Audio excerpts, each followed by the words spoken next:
Hi, I'm Bill Mahoney. And I'm Mark Patton. And today, our Thunderdome 35 celebration player we're talking about is Erin Alexander, one of the great women's players in UCSB history.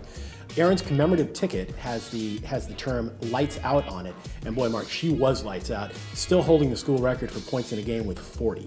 Yeah, I did that at USC, and in talking to Erin, the one thing that she doesn't consider that her best game because the Gauchos actually lost that game. Very close game down at USC, but what a tremendous performance. She's also, and the lights out part really says this, she was a phenomenal three-point shooter and took advantage of that in a big NCAA game against Tulane in Washington. Yeah, that was an East Regional, and she had 0 points in the first half, and she really stewed about that at halftime. Came out and scored 26 points in the second half. 6 of those were on three-pointers. Gauchos were down by 17. She rallied them to within the brink of the victory, and a controversial call at the end where the Gauchos were called for a charging violation on the game-winning basket nullified a fantastic victory. But what a great effort by Erin.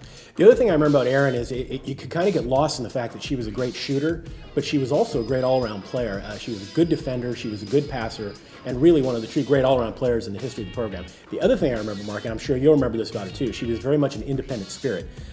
She and Coach Mark French, banged heads a little bit at times over her career, but you know, she's now a legend of the Dome. She's also a member of the Intercollegiate Athletics Hall of Fame, and very deservedly so.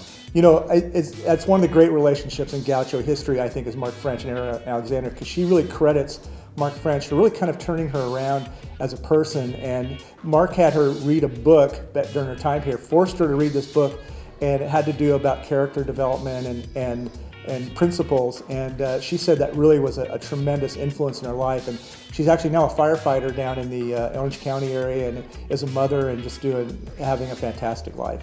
The other thing I'd like to mention about her, she was a Santa Ynez native, and she was one of the first 3 or 4 that UCSB recruited and became some great players here, and the first of a good line. So that's our Thunderdome 35 memory today for Erin Alexander.